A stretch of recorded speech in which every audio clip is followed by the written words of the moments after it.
So here we have Beatrice Santello, also known as BEA. I keep calling her BeaBea by accident because for some reason my brain tends to jumble up the order of the letters whenever I read it out loud. Now I suppose depending on how deep into the furry side of the porn pool you dip your toe into, BeaBea would be an appropriate nickname for you to use. We're not even 2 minutes in and I've already thrown this episode into the trash. Moving on. You should probably expect spoilers. BEA is one of the characters that you can choose to hang out with during the course of the game. You find out fairly early on that she was an old childhood best friend to Mei, the game's player character, though the two ultimately grew apart as they entered their teenage years. BEA herself was a very clever student with a bright future ahead of her, and she eagerly looked forward to attending college someday, though those plans were put on the back burner when tragedy struck her family.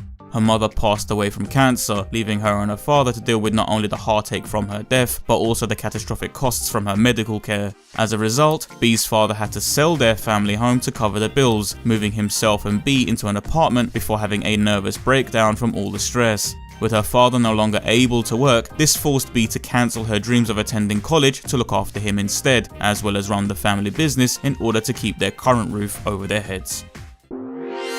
Visual design. Right off the bat, BEA's appearance is gloomy. The colour black glitters her design with not a single secondary shade to be found anywhere on her clothing. Her style seems to be of gothic fashion as showcased by the dress, tights and boots that she's wearing. I'm not sure if it's meant to be taken as such, but it does look to me like she's wearing black eyeliner too, though that could just be the tone of her skin. Darker eyelids are not a consistent feature across the other crocodile characters in this game though, leading me to believe she's wearing black eyeliner. If that is the case, then this design point also lends itself to her gothic style. Her skin tone is bluish grey and sits neatly with the clothing she wears, keeping her overall appearance dark and somber. Considering BEA's personality, which we'll get onto in a minute, this design approach seems fitting for a character whose initial angle is presented as unwelcoming and standoffish. BEA is depressed, and this emotion is expressed through how she presents herself. It's also worth noting that she chooses to wear a dress that contains the Egyptian hieroglyph Ankh within its design. This symbol translates as the word life, which is something BEA is not content with at all. Her own life has panned out badly. It could be that she chooses to wear this symbol as a statement that she recognizes her circumstances and is attempting to accept them. Or it could be more in tune with her often cold sarcastic nature that she's wearing this symbol of life as a dark joke because she feels she hasn't got a life of her own. Either way, the image means something to BEA and she wears it expressively. One last minor thing worth mentioning before we press on. There seems to be some confusion surrounding the colour of her eyes. For the promotional material, as well as specifically during the rhythm minigames, BEA's eyes are presented as red. However, during all other appearances of the character, her eyes are dark blue. I'm not sure which version is canon, but from a personal preference angle, I'd go for the dark blue eyes myself. They seem to offer her appearance more consistency. The red eyes feel too sharp when placed next to the rest of her tones, and feels distracting as a result.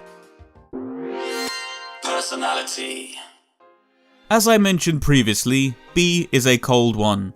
The cards that life has dealt her have been incredibly unkind, so it's no real surprise she acts the way she does. She can be rude and sarcastic a majority of the time, but it's mostly directed to those who she feels deserves it. That said, it doesn't really take a lot to annoy her either. Whether she's dealing with a customer who is trying her patience, or it's Mei herself being a pain in the ass, if somebody rubs BEA the wrong way, then they get placed on her bad list, and they're gonna be on there for a very long time. BEA can hold a grudge, even towards people who might not have had any intentions of pissing her off in the first place. Mei dropping out of college was enough to make BEA dislike her. Higher education is what BEA dreamed of, so to see someone else waste opportunities that she wanted paints that person in a negative light to her.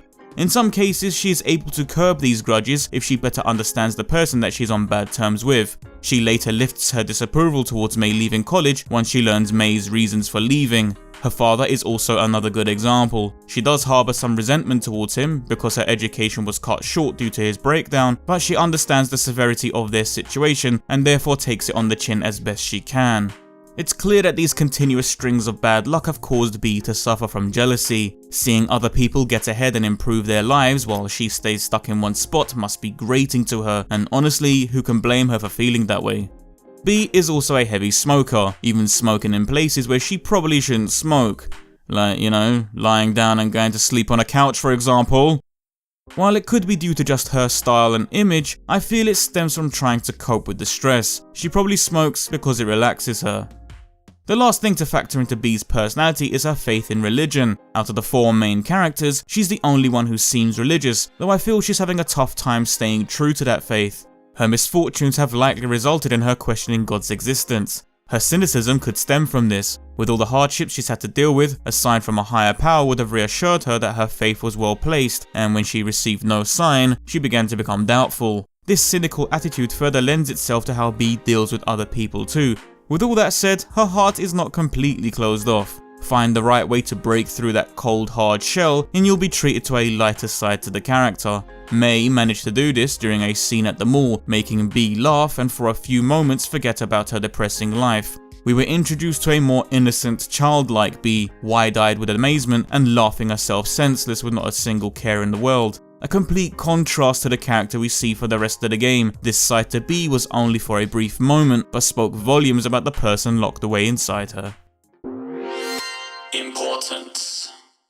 Bea's father is the person with the most priority in her life, whether willingly or otherwise. As I mentioned before, her relationship with her father is uneasy. They live together and Bea pretty much runs their entire family business single-handedly, but it's not without placing pressure on her. She doesn't want to be stuck in this situation but can't see any easy way out of it, and she would feel wrong if she did attempt to escape this circumstance anyway. It's a horrible catch-22 for her, and while she does care for her father, she is clearly feeling some level of bitterness towards their predicament.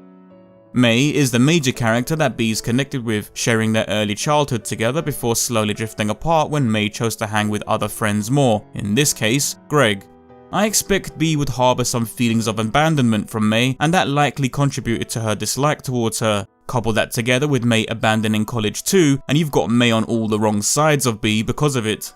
The game does want you to spend time with Bea so you can repair their friendship and hopefully see the two on better terms, and this does seem to start off fairly well, only for it to throw some questionable spanners into the works. I'm not sure if it was the intentions of the story's direction, or if it was just awkward structuring of the narrative, but to me it felt like Bea's side stories were playing out in reverse. You start off by spending some time together at the mall and having a laugh. Things feel good, and stupid pointless shoplifting aside, it looks like they're off to a solid start at repairing their friendship. Then you hang out some more and go with Bea on one of her jobs, again bonding and getting to know each other again. Things are looking nice and the arc is playing out well. Then suddenly things take a turn for the shitty when May invites herself over to Bea's for dinner, proceeds to unintentionally insult Bea, indirectly insults her father, and then talks ignorantly about Bea's current way of life. While I understand May's intentions were to inspire some passion into Bea to make her stronger, May came across as a bloody arsehole instead. If that wasn't bad enough, there comes a moment where Bea is heading out of town to attend a party. May tags along, they go to a nightclub, they have a dance, and everything is blessed. May even clocks a little bit of talent at the club and some mild flirting gets underway for her, so it's looking to be a good night out. Then, for some reason that I just cannot explain, May interrupts Bea while she's chatting up some guy that she fancies and proceeds to then insult the guy before putting Bea in a really awkward situation, forcing her to run out of the club embarrassed.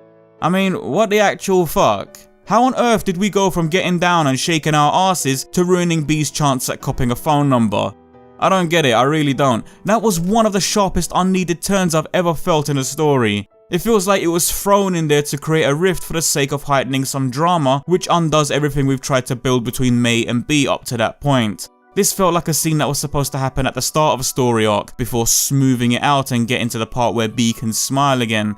As it is, it felt horribly reversed, and to be quite honest, painted May in a really bad light for me as a result. I mean, I'm genuinely quite surprised by her actions, and I didn't like May at all during this side story. Regardless, negative criticisms aside, Bea fits into the supporting cast role and offers us a different side story to follow in comparison to Greg. Where Greg was the supporting character to make you feel welcomed and yet he was going to leave you eventually, Bea was the character that didn't want to know you, but in doing so you both came to understand that there was likely a more permanent friendship waiting there for you instead. Conclusion. I brushed Bea off in favour for spending time with Greg during my first playthrough. Bea was cold, rude and sarcastic from the moment I met her. Under those conditions, it was either choosing her or choosing to spend time with Greg, who was always pleased to see me. I chose to be welcomed. I recognised that there was likely going to be a whole lot more to Bea than what was on the surface, but I was prepared to ignore it due to her terrible attitude. I'm really glad I didn't though, because aside from some strange structural issues with the story, I found myself really liking BeaBea as a character, and I related to her more than I did with Greg actually. Seeing BeaBea smile just for that one scene was the takeaway moment for me. It gave her hidden personality a lot of validity, showing scope to how she used to be compared to who she was now. It's a shame this only happened once, because seeing BeaBea smile felt like the reward for spending time with the character. I would have loved it if we had another similar scene towards the end of the game, or in fact maybe even have just moved this entire part to the end instead rather than have it occur so near to the beginning.